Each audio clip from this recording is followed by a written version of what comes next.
Hello everyone, good afternoon and welcome to our program. The coronavirus pandemic is eating the profits of industries and is hitting hard on growth of the sector.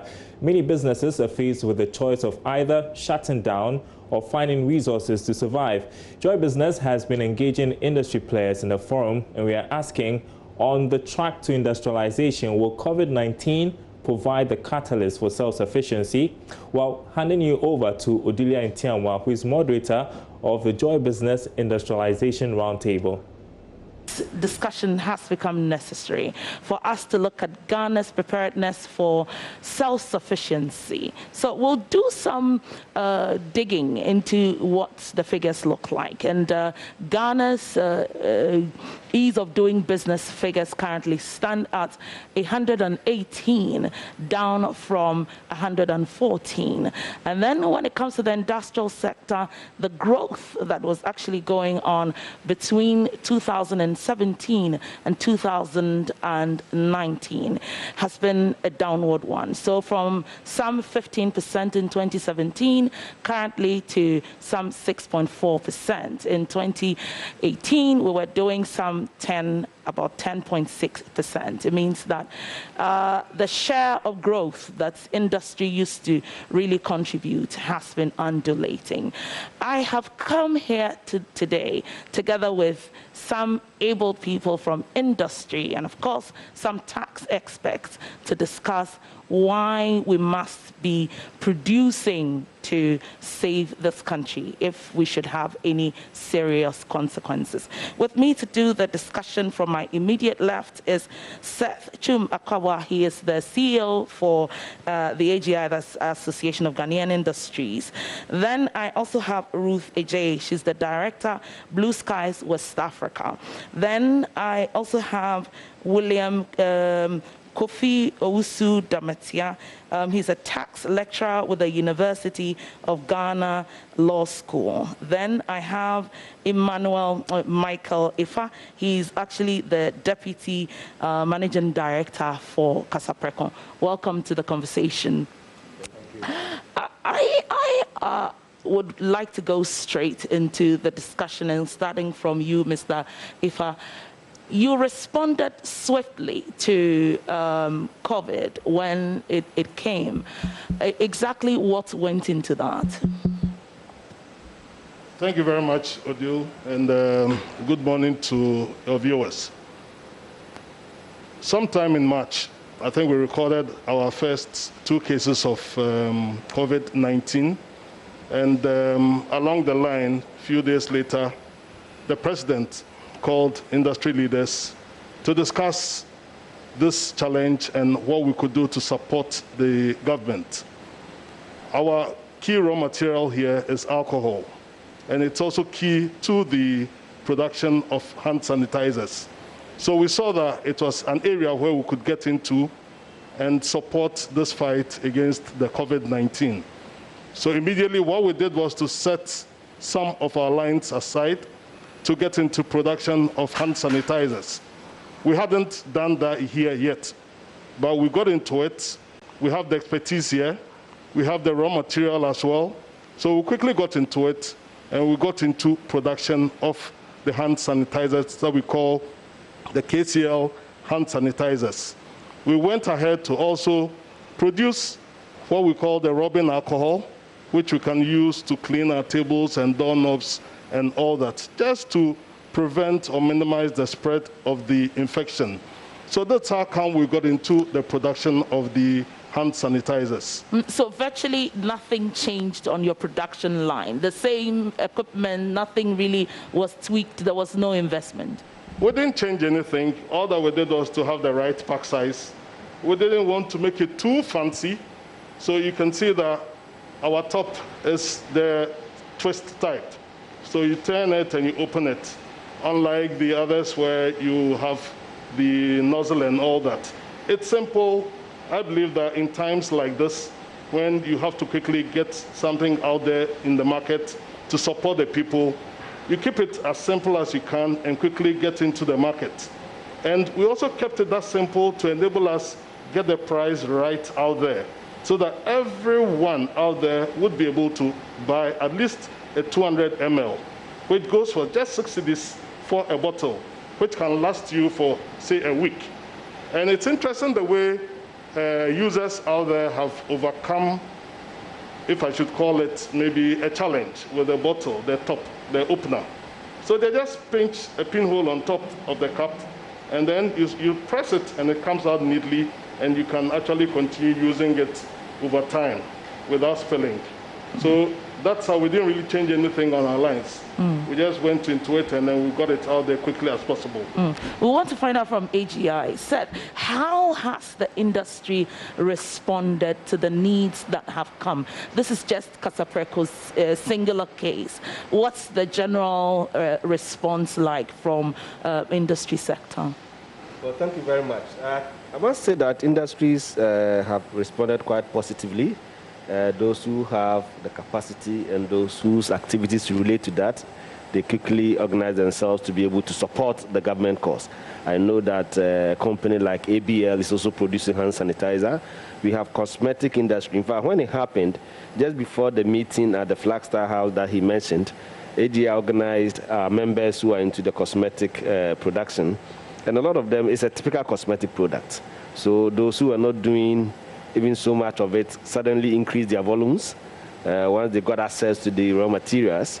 So industry actually worked very hard on this, and suddenly you could see a lot of hand sanitizers in the market. At some point, there was a shortage, yes, and prices were just skyrocketing, and consumers were complaining. But industry stepped up to the plate and then produced enough for the market. The challenge we had at the time was getting enough of the alcohol, that's the raw material. And as he mentioned, the beverage companies who are producing alcoholic beverages, alcohol is their basic raw material. So some of them had it. And then there's a company that also produces alcohol, and we encourage these companies to increase their volumes of production and supply the market. And when that happened, indeed, they got enough supplies and they were able to supply the market.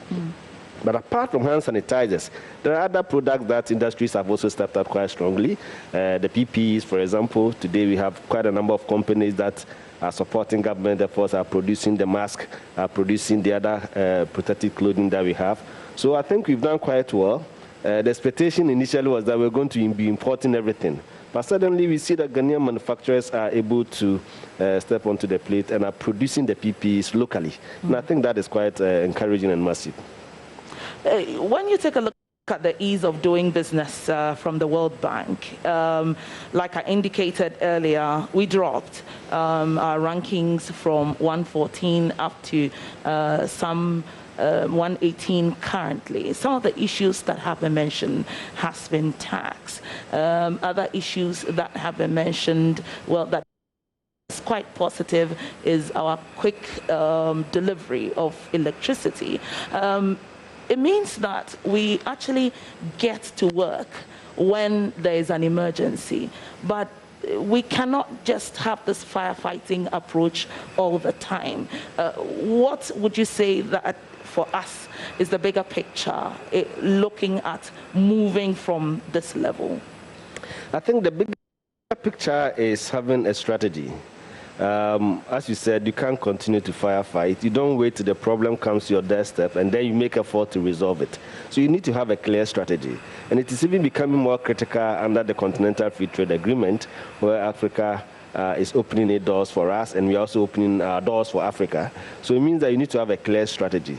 And the strategy involves so many things. First of all, you need to have the macroeconomic variables right, stability in the macroeconomic variables, so that industries can plan and predict. Industries do what they are best, they are good at doing. I believe Kasapreco here employs his people. They know how to manage to get their raw materials. They know how to get their market. They will do everything within their control. But the external factors, they don't have control over it.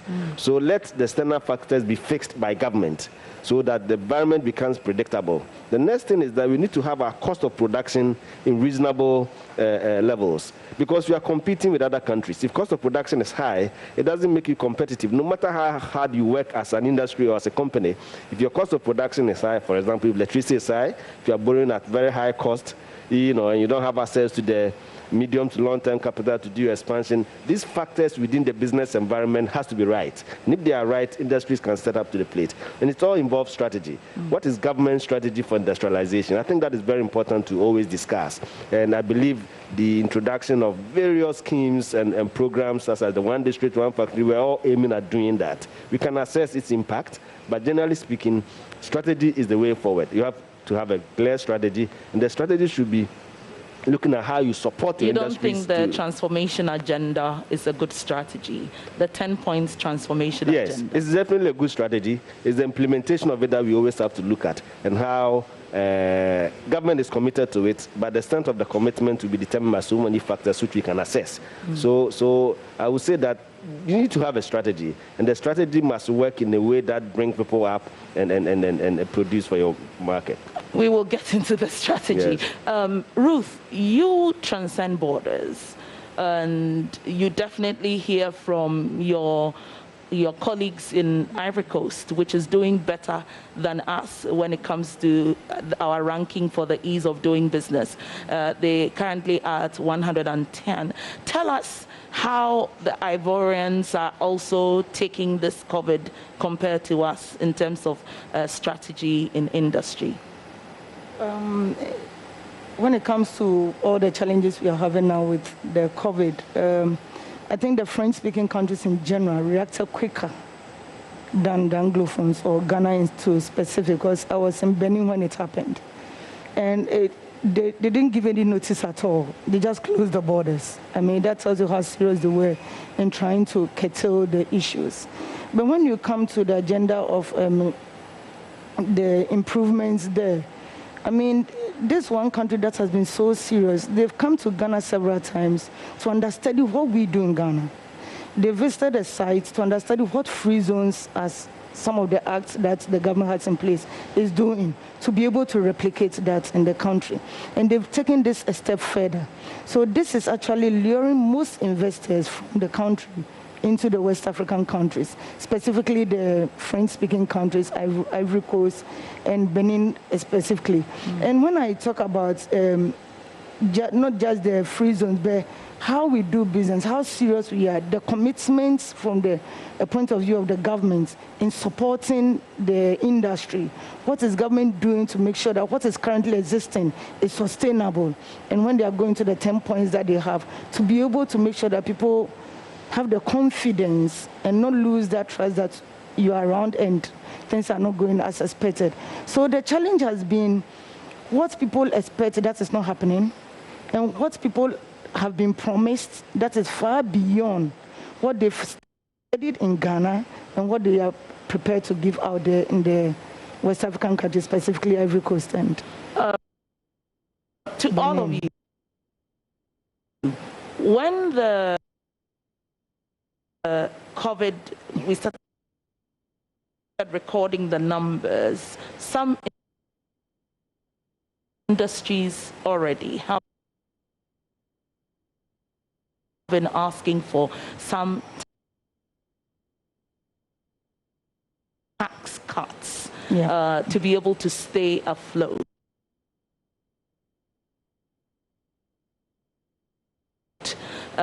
Would you say, Mr. Damatia, that this is the time to think tax cuts?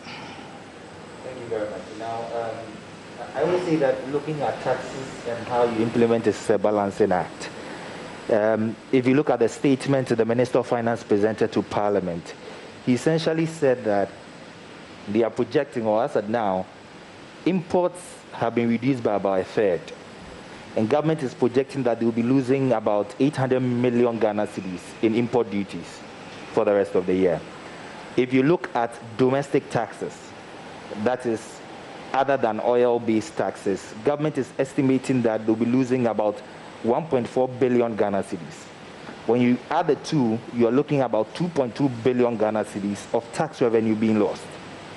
Now, the question you ask yourself is, how would government be able to finance its activities if it is losing 2.2 billion Ghana cedis just on this front? Remember that petroleum receipts have also fallen.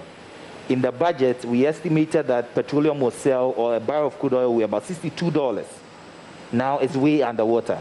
So government is losing revenue from that side as well. And so the question you ask yourself is, how would government be able to meet its commitment? It is that sad, because if you look at even the 2020 budget, and it's good we give some of these estimates, government was saying that about 50.8% of its total tax revenue was going to pay salaries and wages. 48.2% of the tax revenue was going to pay interest on debt. So essentially, 99% of government revenue, tax revenue, was going to service only 2 line items. That's right. Today, government is saying, I'm going to lose 2.2 billion Ghana cedis. So government from day one wasn't even able to meet its target. Now it's even going to be worse. Now, my understanding is that whenever there's a pandemic, there's a shift in economic activity. That is, the effective or productive sectors of the economy tend to shift. So for example, if you have a power crisis, you realize that people who import power generating sets, people who repair them, people who work along that particular industry tend to increase their profits and sales. And so even though government may be losing revenue in other sectors, there are certain sectors that may be doing well. The question we should ask ourselves is that in the midst of this pandemic, which sectors of the economy are experiencing growth? Would it be the consumables?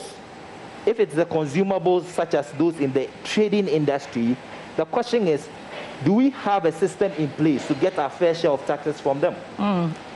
Because the trading sector is dominated. So for example, we have the telecom sector actually having a windfall. They're enjoying some time so now people are using a lot of data. And then we have the gold sector also seeing a shoot in price. And so, yes, they are also enjoying. We had some experts indicate that, for example, the gold sector should have their taxes increased a bit.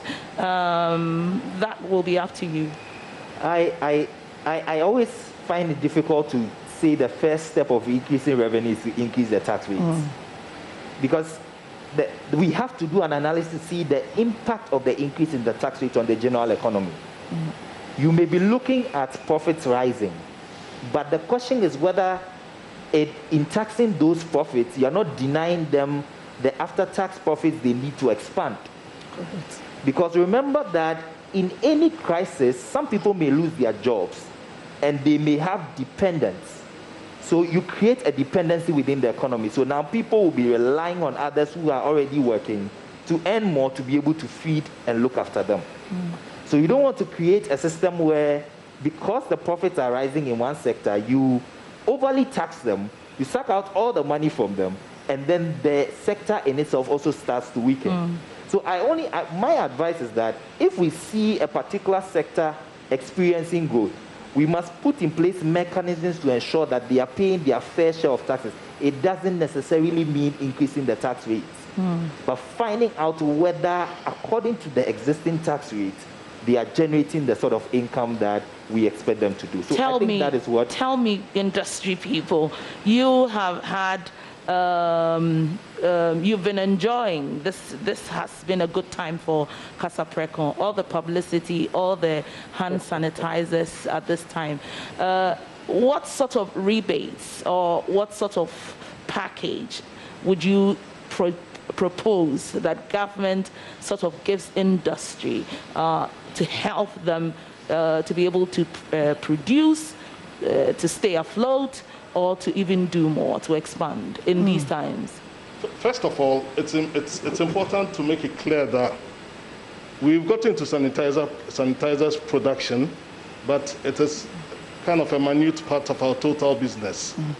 Our costs cannot be carried by sanitizer production alone. We definitely would want some support from the government in terms of some tax reliefs, interests to be lowered a bit, which I think government has done, so it's in the right direction.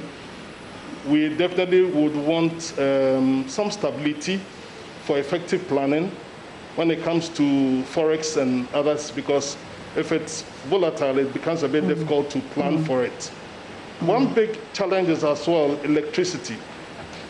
electricity is a key big cost item in our operation. And we are doing everything possible to ensure that our cost comes down. And we know that government is under a lot of pressure to meet their revenue targets. And like my brother said, these two big things go into salaries and debt financing. So are you going to defer your debt financing, or you are not going to pay salaries? A bit of a challenge. So we are not relying on government for everything, but we believe that it's a bouquet of things, a combination of things that would come from the government to support industry. We definitely will look at, like I said earlier, on some tax reliefs, some lowering the cost of borrowing, so that our cost of financing would come down. Because when the cost goes up, keeps going up, electricity is so expensive. You run the whole, you switch on, the whole factory is on, you may be running just one line. If it's expensive, what happens? The next thing would be, let's take a price increase. We take a price increase, you slow down demand, because the guy out there, the main mass markets out there, the guys there, they do not have the money to buy our sanitizers, for instance, at say 9 or 10 cedis. That's what's happening before we got into the system. So we are doing everything possible to keep our prices same, but government must support us to enable us to stimulate consumption out there in the market, because no one is coming in, tourism has dropped, so we need to kind of find a way of stimulating consumption to keep the economy going. So I think that it's important that government looks at it. See, policy have linkages. So you pick one aspect, you pick another aspect, they must be interconnected for it to deliver on the expected target. So if you don't do it holistically, it becomes a bit difficult to achieve the objective. So we would want government to look at it. You thought my gentleman talked about the strategy. There definitely is a strategy. I'm sure we've had strategies since Nkrumah's time. I've seen the 10-point strategy by the current government. Well laid out, nice. Industrialization. But what is happening? Strategy, I would say, is just about 20% of the job done. That's right. 80% is implementation. If you don't implement right, if you don't ensure that there's ease of getting it done, you may fall flat. Thank you. Just to add a little bit to what Deputy MD said. I mean, in our case, we actually export everything, so we can't change prices easily. You have an economy outside where inflation is zero. And overnight with this COVID, our production, of course, doubled. So you have all the airlines not flying, and you have to actually charter flights and all that. And it comes with a cost. You don't want to say that I'm going to lay 50% of the staff off because I'm struggling with the day. You have to still move with the labor and make sure that people are, as tax aspect said, you just don't have to say that I'm still maintaining the tax that I have because I need the money. But then you have to look at whether the tax will exist if their businesses are not existing. So you need to make sure that you encourage their businesses to ensure that they are there to be able to get the tax you need. We have gone through, the bottom line of almost break-even to heavy losses. But this is a business that is highly perishable, that we fly out. And we can't say we are stopping overnight just because we have the pandemic. We have to work through it. But this is where we need the government support. We need the government to be able to tell us. Of course, the government has done a little bit of a cut on the electricity, which we are very grateful. But there's more that the government can do. We don't know when this is ending. And every day is a blessing. Every day is a challenge on its own, where you have to make sure that things work out. You can't pre-plan and work because every day has its own challenges. Ghana has opened up the lockdown. All other countries, most of them have not. Yeah. So you are not able to even fly in easily as you normally do. So the challenges, it's not just Ghana, it's a global thing. And it's very difficult to just plan in Ghana and say that we are okay because Ghana is out of the lockdown. It's the ramification from other countries that makes that impact more severe.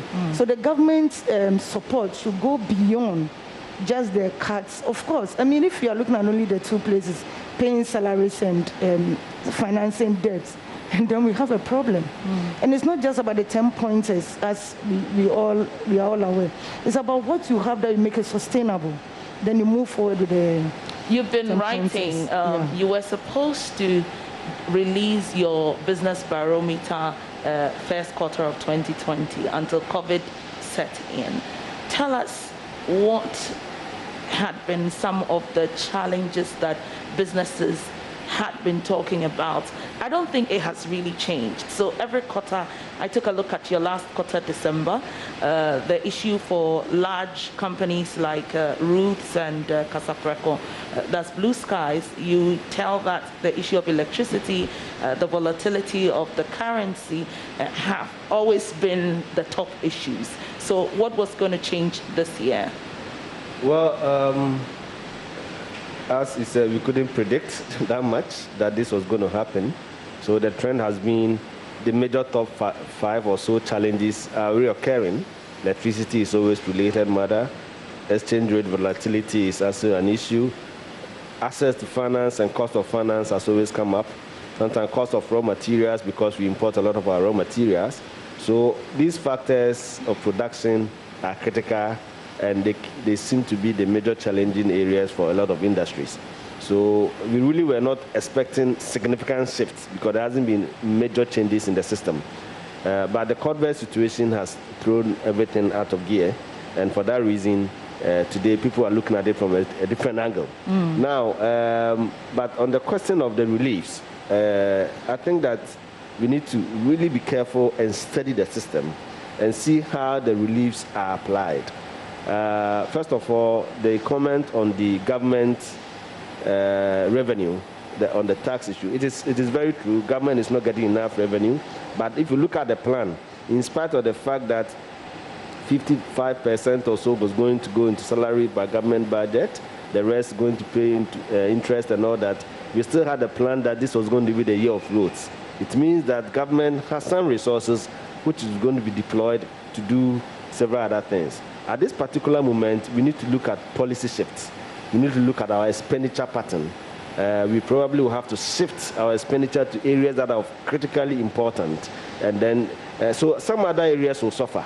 And that is the way to manage the situation. So government expenditure will have to be looked at, and then so that you can deploy resources to the areas that they are mostly needed.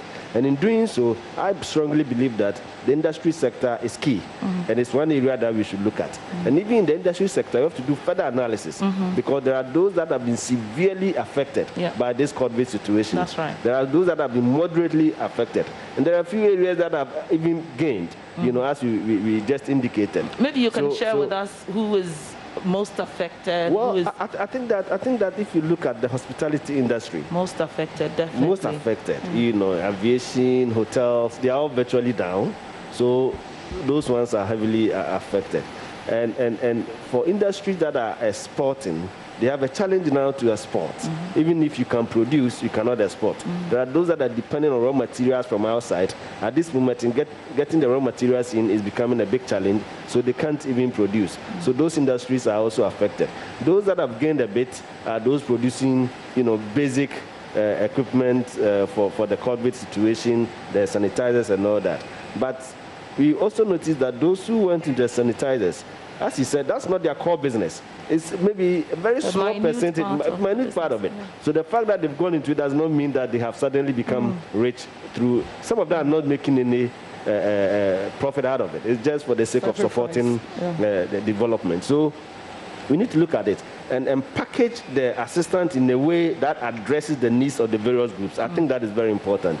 And in this respect, the specific assistance that a lot of companies tell us includes the financial intermediation of financial intervention. And it's important that government has come up with the 600 million, I don't call it stimulus package, I call it more of a relief package, because stimulus means a lot. I was going to go into that. So we will go, okay, so I won't go there. Because I was going to ask them that. Okay. What does 600 million Ghana cedis mean to their kind of industry, from Blue Skies, from you also as a... So I won't delve into that. I'll go into other areas. But I think the tax reliefs are very important. You talked about the World Bank ease of doing business ranking, and the major reason they assigned for the Ghana dropping in the ranking was our tax taxes. And it has to do, not just the collection, but it also has to do with the fact that we introduced this 5% straight levy, which became an additional burden on industry.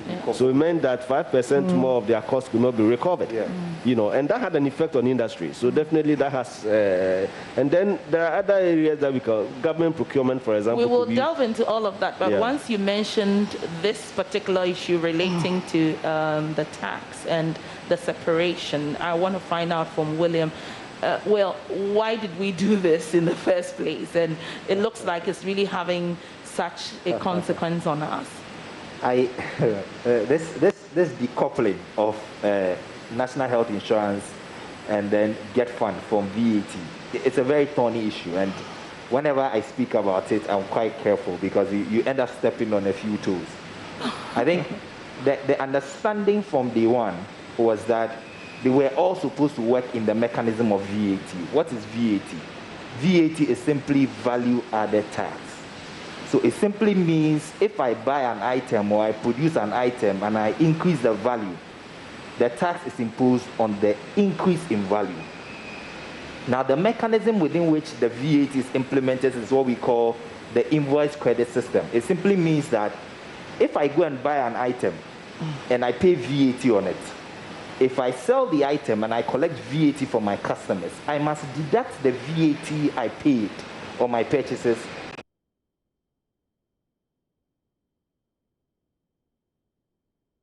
from the VAT I collect from my customers. And the difference is what I give to government. Because essentially that is the value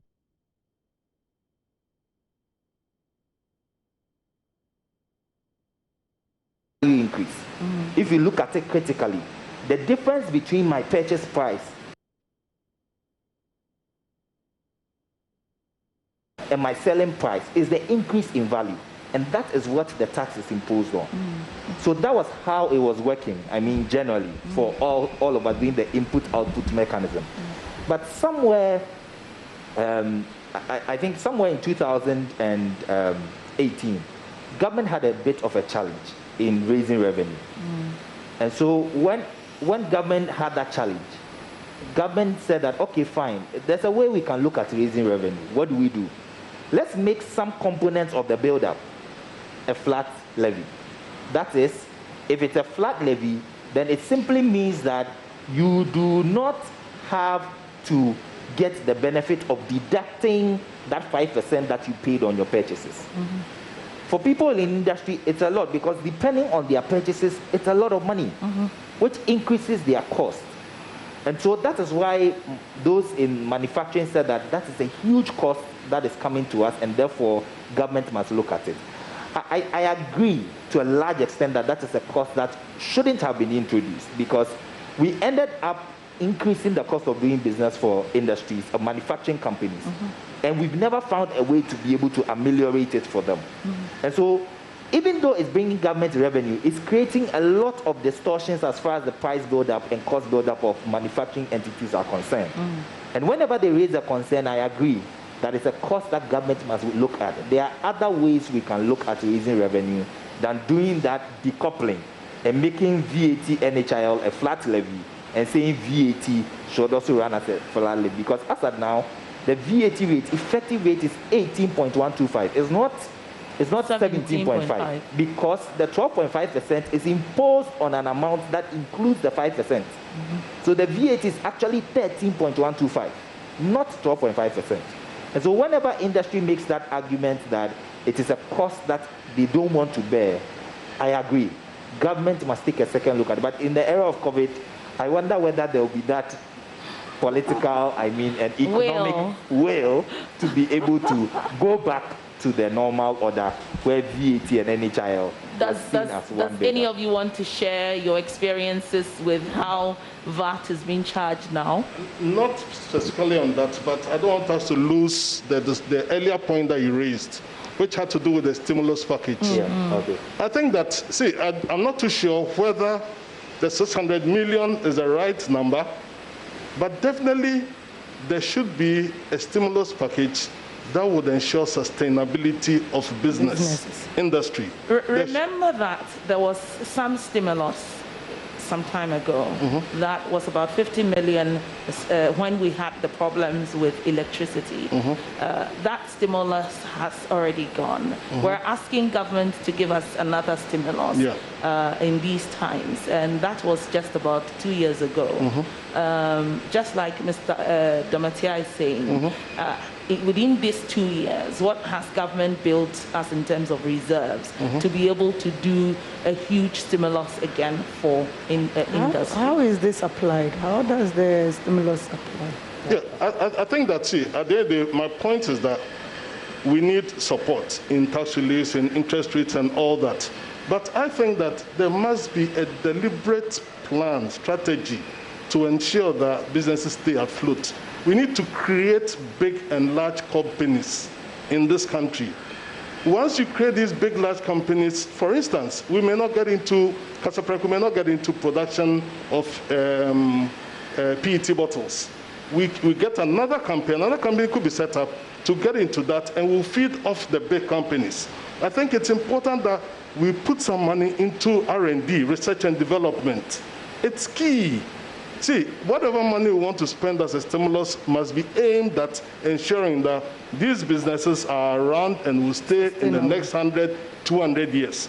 We've talked about cost of doing business going up. We've talked about cost of raw materials going up. We've talked about foreign exchange volatility.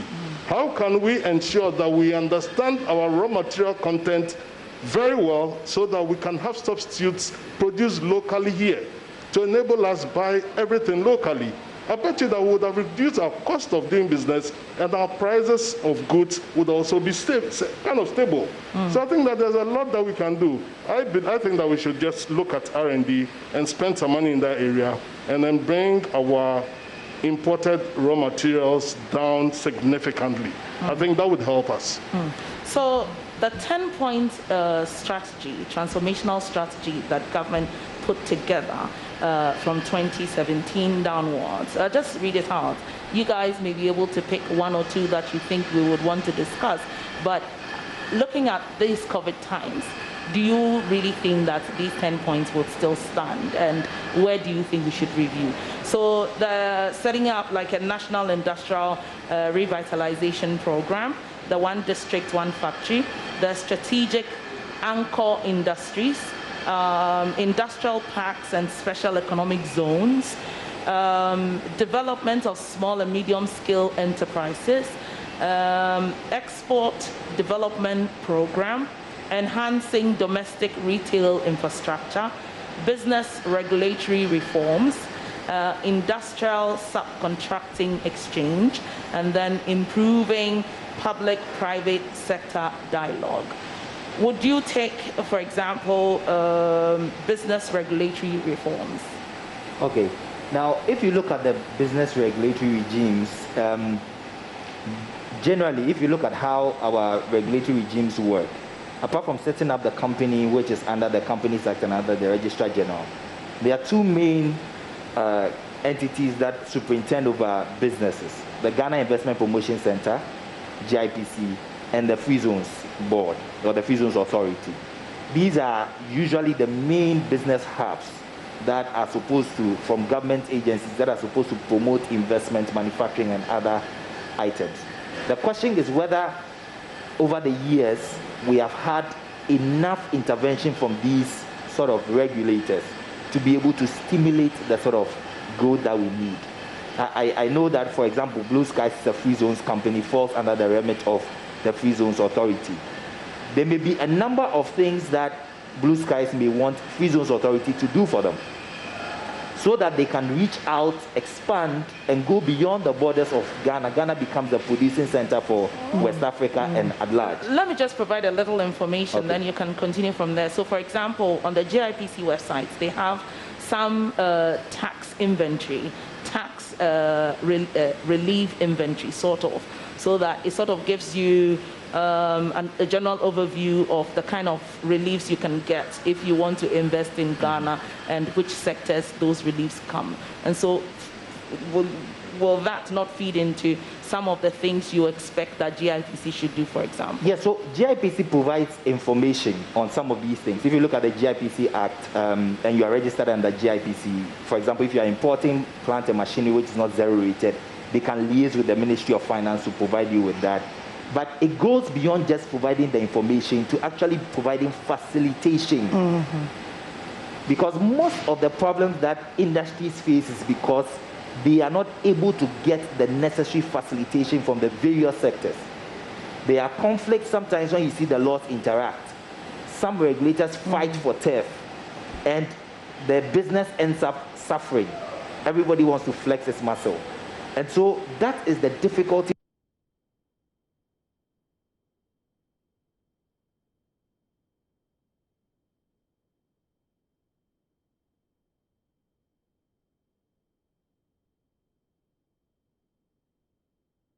Most businesses will tell you about that. Yes, the information is there. I mean, yes, if you get a good consultant,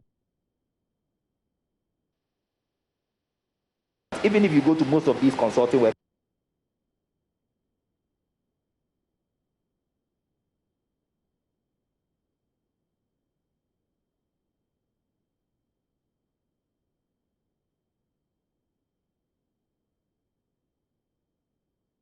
like you see most of the tax benefits that you get in particular industries. But the core business of some of these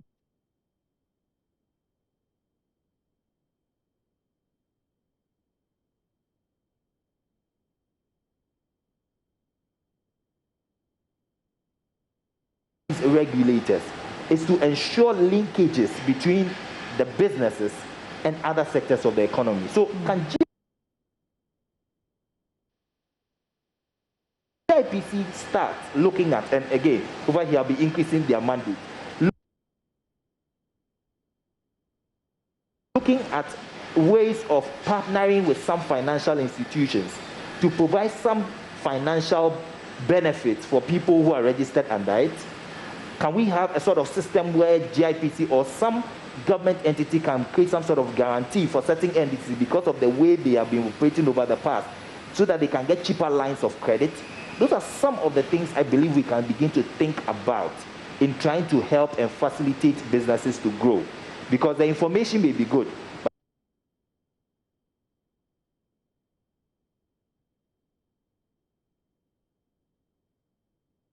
remember that taxes, and most often our income taxes are paid when you make profits. But first and foremost, you must be able to exist to make the profit.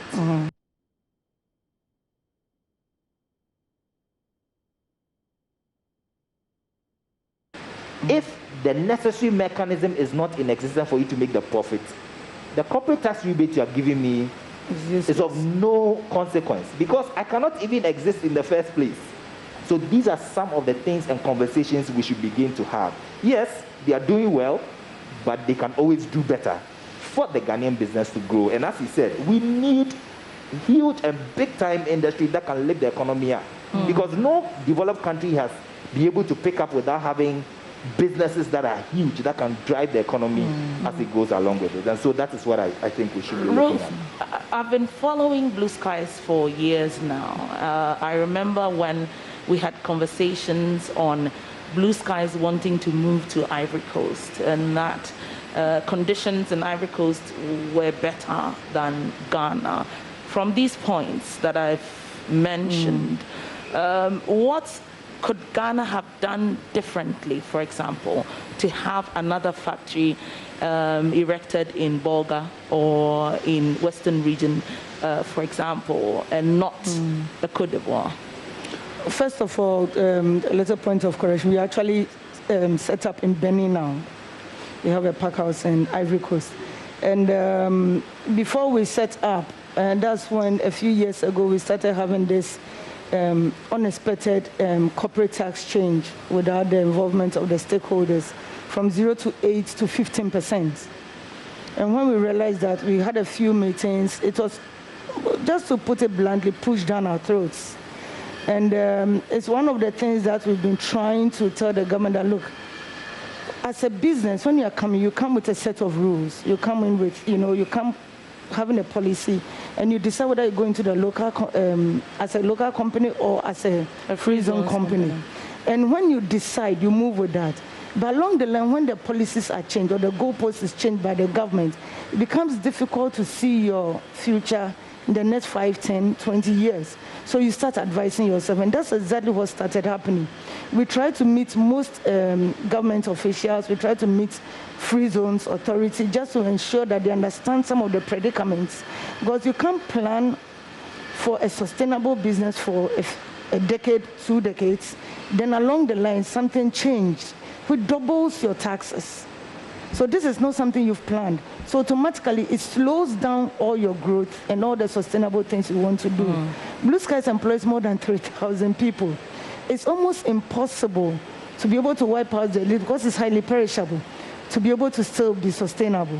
So this is where we started talking to the government that there are lots of incentives and other countries trying to lobby Blue Skies to set up there.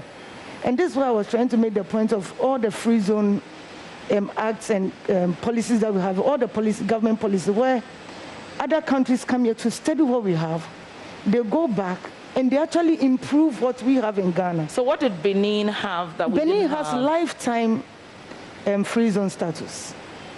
That's the first thing, that's automatically. And one of the things they used to continue saying is that what you get in Ghana will give you the same or will double it or will improve it. And this is somebody hungry for industrialization in the country. Do you understand? They've created, I think the special zone is a laudable idea. But how are we managing the free zones one before we go into the special zone? Is it the same? What are the differences? Because before free zone started, it wasn't an enclave. It started with different codes like Blue Skies is. Because the conditions is you can get closer to the agriculture sector. You can either be in the industrial zone and all that. Raw materials are. But I think everything wants to be centralized in one place, which is not a bad idea. Because it's one of the things that Benin is also trying to set up. But then you can still do what we did, which is what we've done in Benin. Set up and register as a free zone. But then the conditions are improved conditions of what Ghana has here. So why are we not, already we have good systems. Why are we not applying the good systems we have? Because currently it's, you go into the business, but you don't get the support that William was talking about. It's not just about saying that pay the corporate tax. Can you get the same tax without getting the company to pay maybe the corporate tax? Can you look at income tax? Can you look at this tax? There are so many things that are happening, which is not directly in the corporate tax that you can really tap into and make sure that the business is still running. Tell us, Michael, what would you like to see in terms of this 10-point strategy? Because Mr. Chumakabwa was talking about strategy, the fact that we need to have a clear strategy. And I say that this is government's strategy until COVID. So post-COVID, looking at these strategies, what could change or what should be improved? I think you listed about 10 items, but I think it all hinges on the creation of industries, extending into the rural areas, and creating jobs out there. I think it's a very good strategy. It's a very good strategy, but the ease of getting it done, that is, I think, is the challenge. When you look at you made mention of the barometer. Yes. Which scores countries on the ease of doing business. Yes. We sit at 118. We have Rwanda ahead of us. We have Cote d'Ivoire ahead of us. We have Mauritius ahead of us. We have Namibia ahead of us. Namibia ahead of us. What are they doing differently? I think it's all about the ease of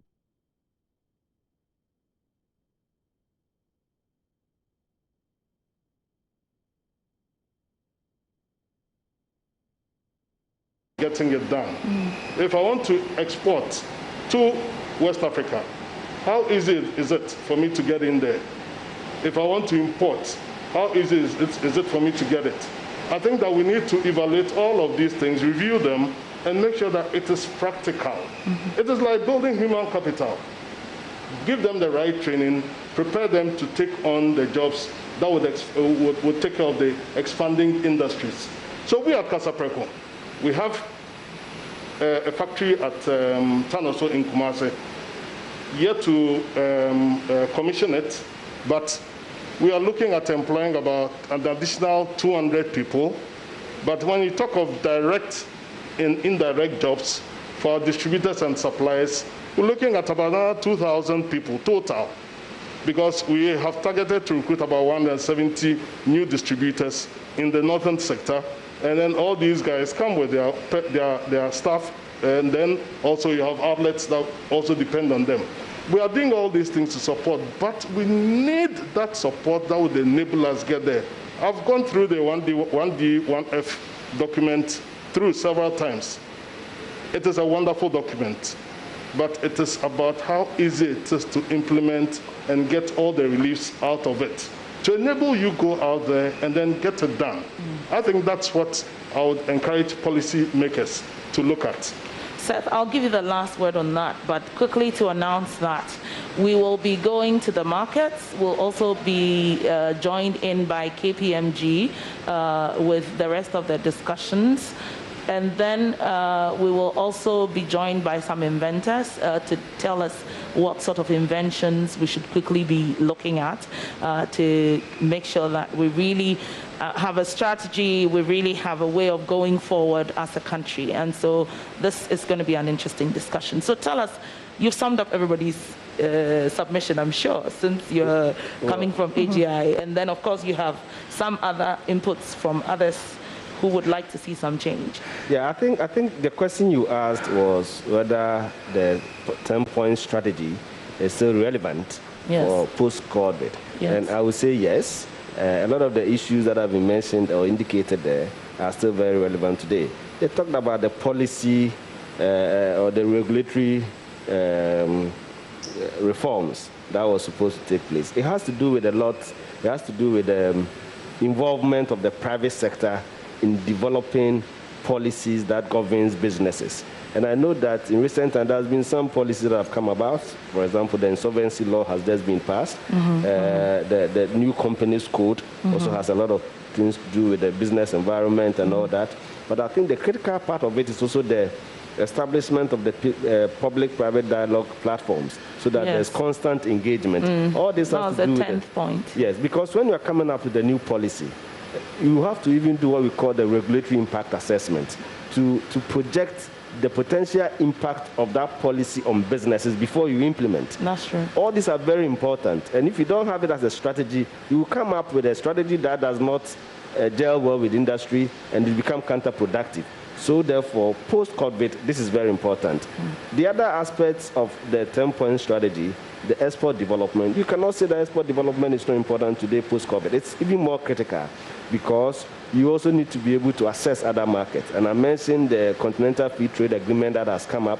And even though there's a bit of delay in the start of it, it's going to come definitely by next year. And it's about the export market and then your internal market as well. So it's still very relevant and you need to structure towards it. You know, the one district, one factory, it is so very critical. SME development and anchor industries, linking all these together.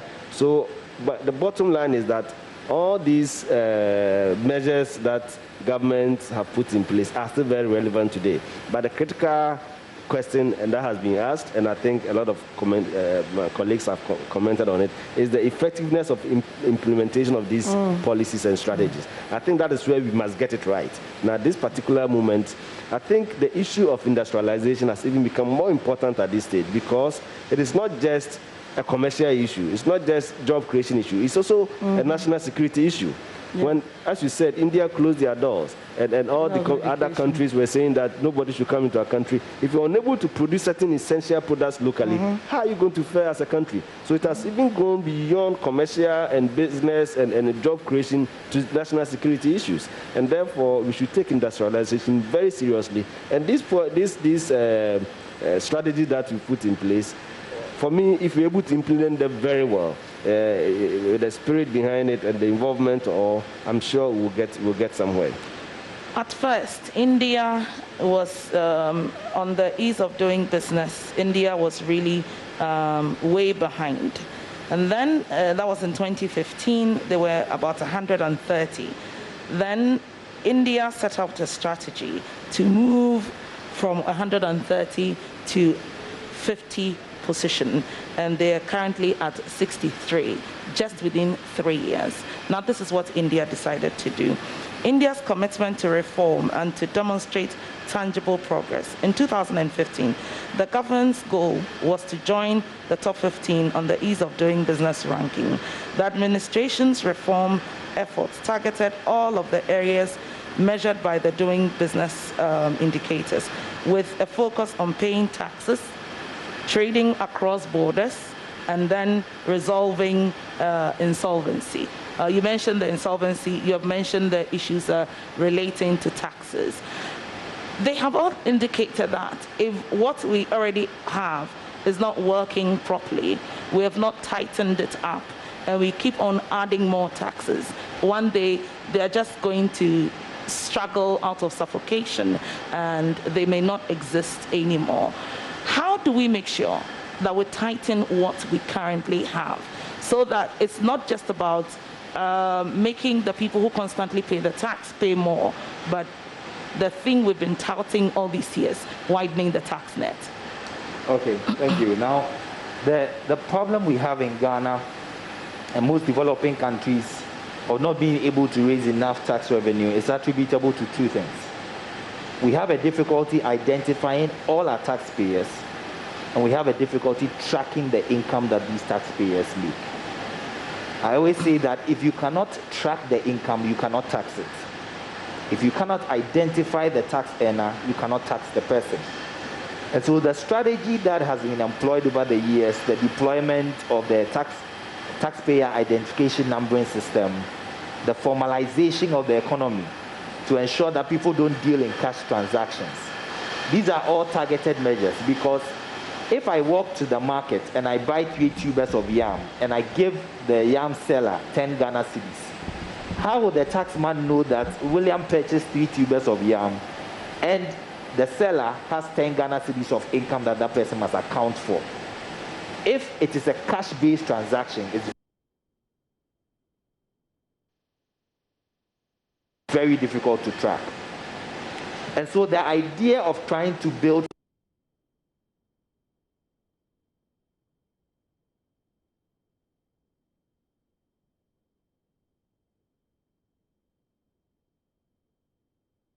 financial inclusion, making sure that we move to a cash-light economy, are all factors that are critical in trying to get people to be able to be formalized and pay taxes. Remember that that's actually one of the reasons why Cote d'Ivoire went up, because now you can actually pay your taxes online. Yes, and so that has been part of the reform agenda that we need to pursue. One, we must pursue a system of identifying all tax earners in Ghana. We have an informal sector that is so dominant because people like to trade in smaller units, in markets, they don't keep documents and all that. If we pursue an industrialization agenda, what will happen is that most of these people will find themselves in formal employment. I can pick Casapreco because we are here. By law, Casapreco is supposed to have the income of all its employees. And before it even pays the income of their employees, Casapreco by law is mandated to withhold tax on the income and pay over to government. So before the employee gets the income, the tax on it has been taken out. That is the benefit of formalization and industrialization. You get the opportunity to be able to identify the income earners, track the income, and tax it appropriately. But even if you cannot achieve that within a short time, in the interim, you must design a system to tax the informal sector by what we call a presumptive tax. That is, give an amount that everybody in a particular industry is supposed, a particular sector is supposed to pay. And it's in our tax law. There's a concept called modified taxation, where depending on how much you earn, you're just supposed to pay 3%. You don't register for VAT and all that. Just pay 3%, and that's all. We have still not implemented that law. Since I'll share my personal experience. When I walked into one office wanting to pay that tax, and they made it so frustrating that I actually left, never paying the tax. And so I'm sure they all will share their various experiences on how difficult it is to pay taxes. Ruth, you want to? In our case, I mean, it's exactly what William has said. Sorry. When we buy anything, supplies or anything, we withhold the tax. And we do the payment for the staff. So we deduct the tax before we actually send it. I think the government has instituted some where the bigger companies are supposed to be withholding. So you are liable for not paying.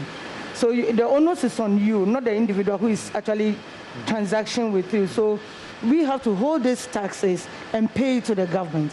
So we do that. We have a monthly system that we do that, and we send it to the government. How easy is that? It's not that easy, but because we are one of the biggest taxpayers in the region, they actually look at it like with a hawk eye, you know. So every month they are expectant of it. So they sometimes call us to remind us of it. So it makes it more, yes, bearable. Yeah. But it's not that easy. No. It's not that easy at all. To add to that, now in the measure of COVID, one thing that GRA decided to do was to send out email addresses of their various tax offices, and then send out bank account details of the various collection units to members, and say that instead of coming to the banking hall, file your taxes or send your returns via email, and go to the banking hall and be able to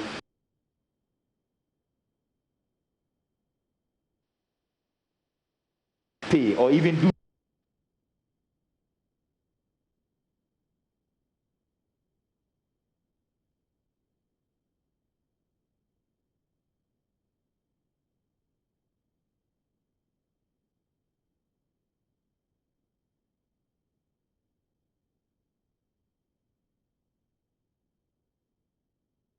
SWIFT transfer. My question is, why have we still not been able to employ mobile money payments?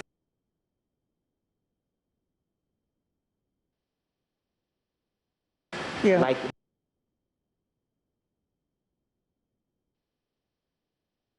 Momo, MTN,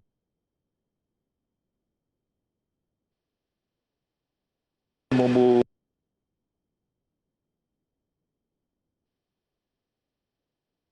Vodafone,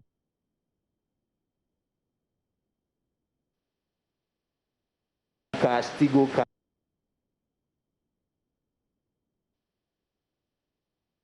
Airtel.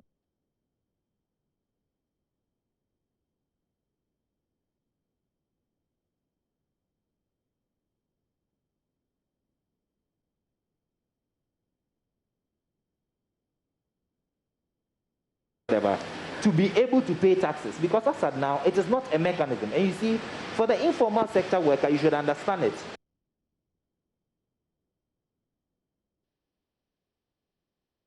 I am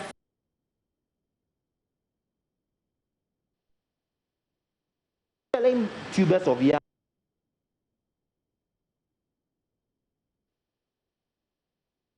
or tomatoes in a market. You want me to stop selling, go to the tax office and pay my tax? It will not happen.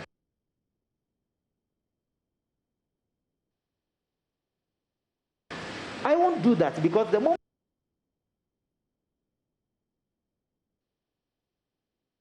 I'm away, I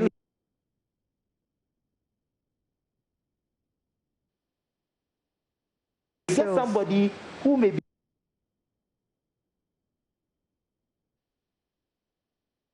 patronizing my wares.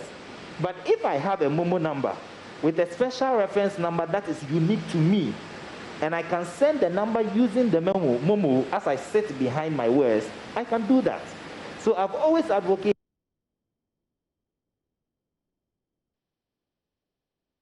that for the informal sector, we must try, because a lot of them have a lot of money on the Momo platforms. Sometimes you visit and say, I want to pay, but the convenience with the payment is the problem. So we must devise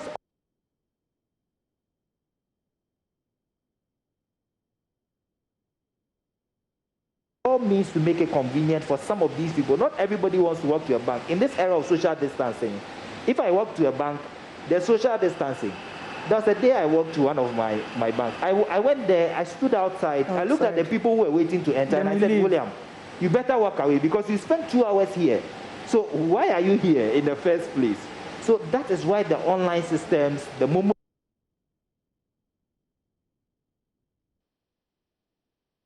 systems and other measures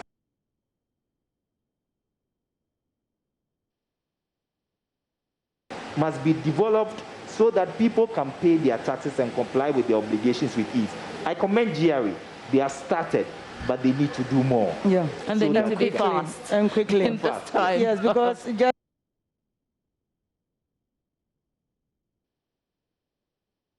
to add a little point to that, anytime we are buying from, the open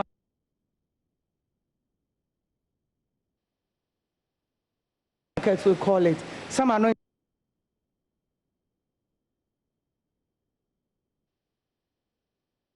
interested to sell to us because of this withholding tax. Thank you. We try to encourage them, look, we'll buy for you over a period consistently, so they begrudgingly accept it, and then we withhold the tax for them. And that's the only way, because they know we are going to pay, that they'll get a tax credit back and all that. If not, they are not interested, because the ease of doing this payment is not there. So it's very, very difficult for them to actually be encouraged to do it. Yeah. Michael.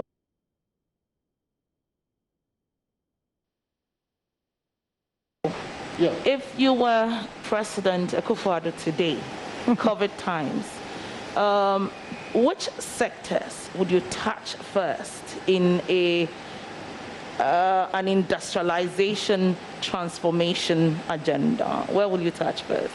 Definitely, I'll touch manufacturing. And ask me why. Manufacturing creates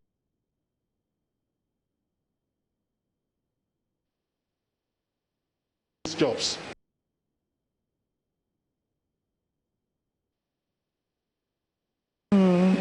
Manufacturing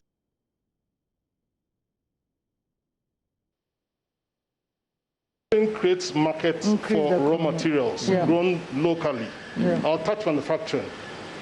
Manufacturing in Ghana... Maybe quickly we'll give some statistics. I love the numbers. And so manufacturing, FDI, is actually number 3. But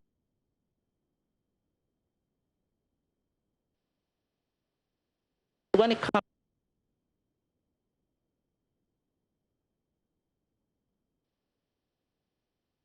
to job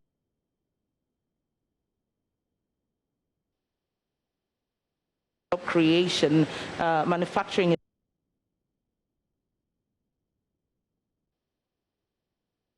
is number 2 amongst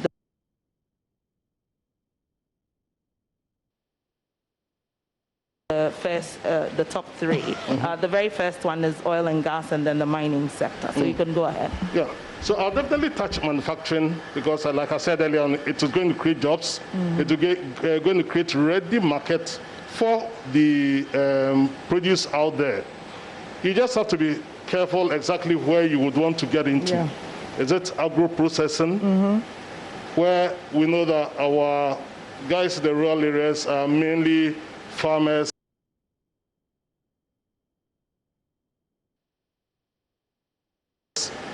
Can we prop them up to move from subsistence farming to some kind of mechanized farming to provide us with the raw materials so that we can be running as an agro-processing company?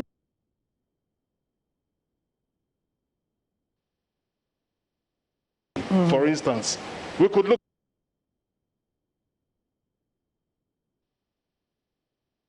at apparel. How many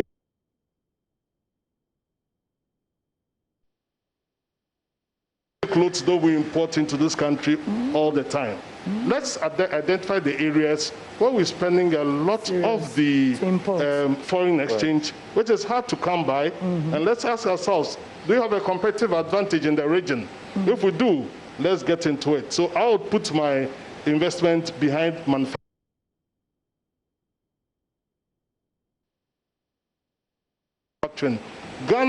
In Ghana, I think that we've gotten to a point where we need some structural change in manufacturing that would propel us to some point.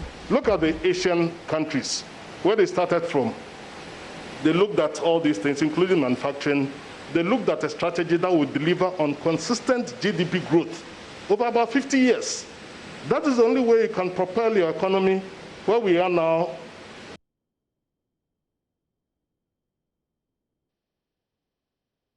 Lower middle income,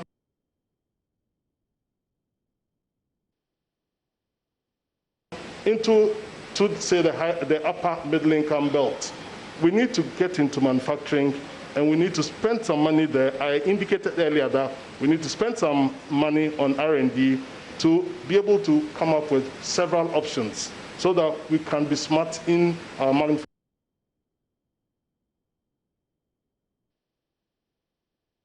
manufacturing process.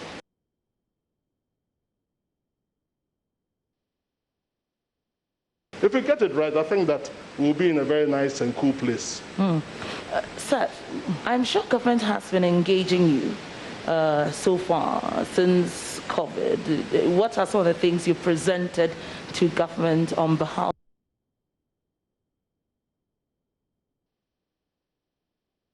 of industry?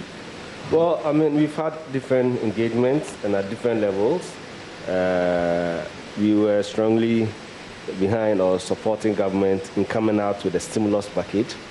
What has been announced, I call it a relief package, but we are even pushing for even a much stronger stimulus because what has been announced is very small. I mean, if you look at the number of businesses, it's not only for industry, it's for all businesses. And for all businesses means all categories of enterprises. Including the tourism sector. Yes, everybody. They are really the expectant. Everybody's expectant. And I can imagine that if you have 500,000 small enterprises sharing this, it means on the average, everybody's getting just about 1,000 cedis or so. So really, it's more of a relief than a stimulus arrangement. I think that one of the key issues we've been engaging with government on is that how do we stimulate industry? And that requires very strategic and targeted effort. So you need to pick specific sectors that we think will have a stronger multiplier effect. And which then are identify. These sectors? Oh, well, I think they've mentioned quite a lot. A lot of it is in manufacturing area.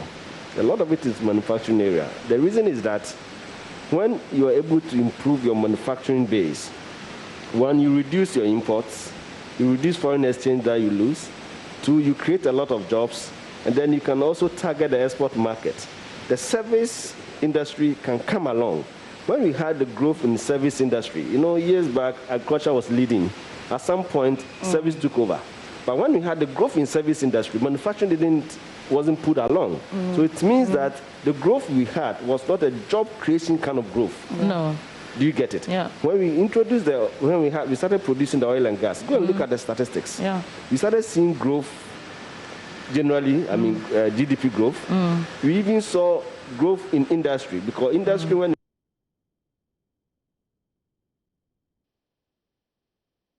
look at the components or elements of industry, it's not only manufacturing. Yeah, it's the oil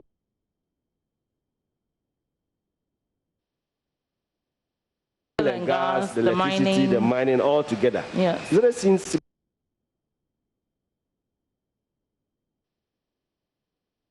significant growth.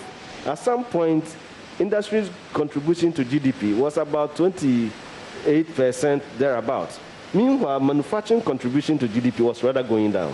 So it means that the oil and gas discovery and production has been good, it's giving us money, it's giving us so many things, but it hasn't been able to pull manufacturing along. That's why we still have a problem with employment. So for a focus, if you strategize to get manufacturing very well, and you pull these other sectors along, then you have proper sustainable growth. Because when you say growth and development, you are looking at sustainability of it, not just one of today you have it and then tomorrow others don't have jobs. So it's one of the issues we've been engaging with government. And indeed, government shares the view, and it's the reason why they came up with the one district, one factory, that let's do more manufacturing at the district level everywhere, let's produce, and let's target the export market. So the concept is not bad at all, and I'm not sure government is oblivious to You've been thick in the 1D, 1F discussions and progress. You want to give us progress? Well, I think the best progress will be given by the Ministry of Trade. Yeah, they're not here. From industry side, I think that I've been part of a lot of the factories that have been inaugurated. They always invite us. So definitely things are happening. And I think the actual numbers will come from the Ministry of Trade. So things are happening. Of course, in terms of expectation, people's expectations were so high that you cannot say that those expectations have been met in terms of number of factories. Over 200 districts, how many, or would you be able to tell how many have gone on so far? I can't tell the numbers, and I can't tell manufacturing side. The geographical locations are also very important. The assumption was that you have over 200 districts. Each district should at least have one factory. And therefore, even if you have 70 factories set up, and they all happen to be in 2 regions and not covering all the districts, it appears you have not met your objective. But for me, right from the onset, AGI, we were very cautious about these numbers. Not because we cannot establish it, but we know that industries don't happen overnight. You can't, because you see, if you are talking of district industrialization, you are talking of a raw material base within the district which is supposed to be processed and marketed. If you don't have the raw material base right, you cannot have the factory there. And therefore, the starting point was to have raw materials that can be consistently, reliably, and regularly supplied in the commercial volumes that you need. Blue Skies was having challenges some time back because they were not getting enough of the supplies.